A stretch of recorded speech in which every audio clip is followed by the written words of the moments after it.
নমস্কাৰ এই মুহূৰ্তত জনাইছো অসমৰ প্ৰত্যেকগৰাকী জনসাধাৰণৰ বাবে কেইবাটাও গুৰুত্বপূৰ্ণ খবৰ। আজি হৈছে 8 জানুৱাৰী।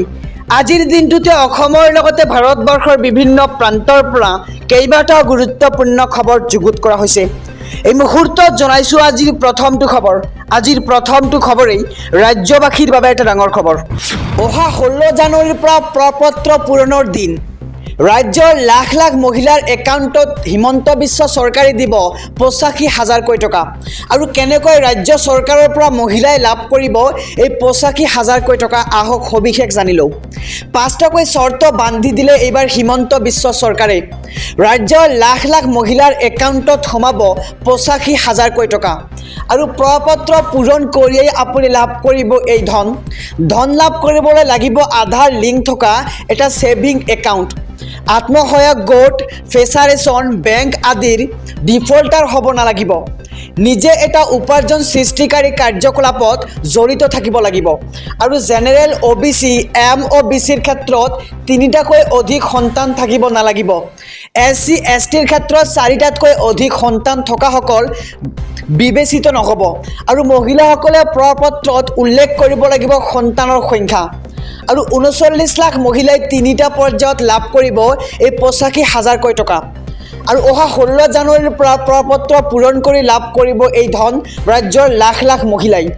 আৰু ৰাজ্যৰ প্ৰতিটো আত্মসহায়ক গোটৰ মহিলালৈ এই বৃহৎ ঘোষণা মুখ্যমন্ত্ৰী ডক্টৰ হিমন্ত বিশ্ব শৰ্মাৰ। আৰু মুখ্যমন্ত্ৰী উদ্যমিতা অভিযানৰ অধীনত লাভ কৰিব এই ধন। প্ৰথম পৰ্যায়ত ১০,০০০ টকা দিব চৰকাৰৰ ফালৰ পৰা। আৰু দ্বিতীয় পৰ্যায়ত ২৫,০০০ টকা, ৫০% ৰাজ সাহায্য দিব চৰকাৰে। তৃতীয় পৰ্যায়ত ৫০,০০০ টকা লাভ কৰিব ৰাজ্যৰ প্ৰতিগৰাকী মহিলাই, যিসকলে প্ৰপত্ৰ পূৰণ কৰি জমা দিব। আৰু এই টকাৰ সুদ বহন কৰিব ৰাজ্য চৰকাৰে। মহিলা সবলীকৰণৰ উদ্দেশ্যে এই বৃহৎ ঘোষণা কৰিছে এইবাৰ ৰাজ্য চৰকাৰে।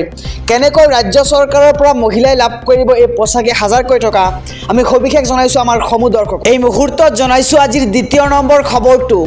ৰেচন কাৰ্ডক লৈ পুনৰ বৃহৎ ঘোষণা ৰাজ্য চৰকাৰৰ।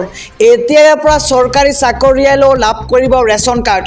ৰেচন কাৰ্ডৰ অধীনত পৰিয়ালৰ প্ৰতিগৰাকী লোকে লাভ কৰিব বিনামূলীয়া চাউল। আৰু অৱসৰপ্ৰাপ্ত পেঞ্চনাৰেও লাভ কৰিব চৰকাৰী চাউল। এবছৰত ৫ লাখ টকাৰ বিনামূলীয়া চিকিৎসা লাভ কৰিব প্ৰতিটো পৰিয়ালে। আৰু প্ৰতি মাহৰ ১ তাৰিখৰ পৰা ১০ তাৰিখৰ ভিতৰত গ্ৰহণ কৰিব লাগিব বিনামূলীয়া চাউল। আৰু ৪ লাখ টকাৰ আয়ৰ তলৰ চৰকাৰী চাকৰিয়ালে গ্ৰহণ কৰিব পাৰিব এই সুযোগ। আৰু নতুন বছৰত চৰকাৰী চাকৰিয়াললৈ বৃহৎ উপহাৰ ৰাজ্যিক কেবিনেটৰ। অসম খাদ্য সুৰক্ষা আইন ২০২২ সংশোধনী কৰা হৈছে।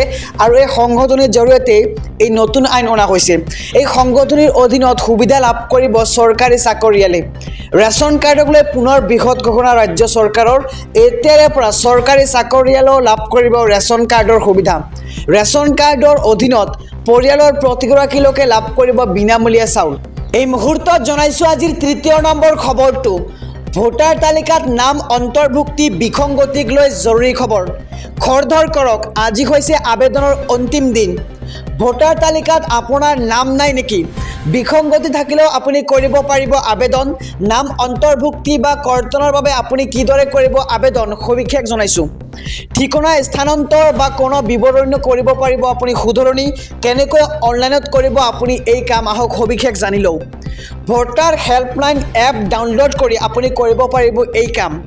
অথবা voter.eci.gov.in আপুনি কৰিব লাগিব লগইন। আৰু অফলাইন পদ্ধতিত নাম অন্তৰ্ভুক্তি শুধৰণিক লৈ কৰিব পাৰিব আবেদন। ইয়াৰ বাবে আপুনি যাব লাগিব সংশ্লিষ্ট ভোট কেন্দ্ৰলৈ। আৰু আবেদনৰ বাবে আপোনাক লাগিব পাছপোৰ্ট চাইজ ফটো, পৰিচয় পত্ৰ, বয়স, ঠিকনাৰ প্ৰমাণপত্ৰ। প্ৰয়োজন অনুসৰি পূৰণ কৰিব লাগিব প্ৰপত্ৰ ৬, ৭ নাইবা ৮। আৰু ২০২৪ চনৰ ১ জানুৱাৰীত ১৮ বছৰ সম্পূৰ্ণ হোৱাসকলে কৰিব পাৰিব আবেদন। আৰু ১৭ বছৰ বয়সৰ যুৱক যুৱতীৰ বাবেও আছে এই বিশেষ সুবিধা। ভোটাৰ তালিকাত নাম অন্তৰ্ভুক্তি বিসংগতিক লৈ জৰুৰী খবৰ। আমি খবৰটো জনাইছোঁ আমাৰ সমূহ দৰ্শকক। খৰধৰ কৰক, কিয়নো আজি হৈছে অন্তিম দিন। এই মুহূৰ্তত জনাইছোঁ আজিৰ চতুৰ্থ নম্বৰ খবৰটো। ৰাজ্যিক কেবিনেটত ৭টা বৃহৎ ঘোষণা। মহিলা আৰু চৰকাৰী পৰিয়ালৰ বাবে ভাল খবৰ। মাঘ বিহুৰ দিনটোতে ঘোষণা কৰা হ'ব অসম চৰকাৰৰ সৰ্বোচ্চ অসামৰিক সন্মান বঁটা প্ৰাপকৰ নাম আৰু সৰ্বোচ্চ অসামৰিক সন্মান বঁটাৰ দিন ঘোষণা কৰিব ৰাজ্য চৰকাৰে। অসম বৈভৱ, অসম গৌৰৱ আৰু অসম সৌৰভৰ বঁটা প্ৰাপক নিৰ্বাচন। কোনে কোনে লাভ কৰিব এই বঁটা? বিহুৰ দিনাই প্ৰকাশ পাব তালিকা আৰু ফেব্ৰুৱাৰী মাহত প্ৰদান কৰা হ'ব এই বঁটা।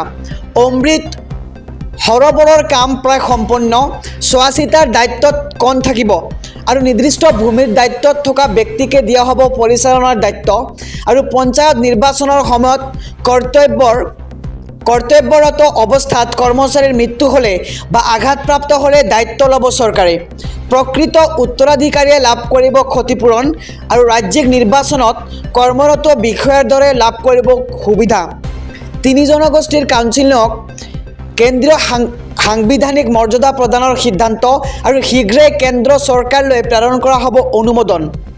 মিচিং, ৰাভা আৰু তিৱা জনগোষ্ঠীক সাংবিধানিক মৰ্যাদা প্ৰদান কৰা হ'ব।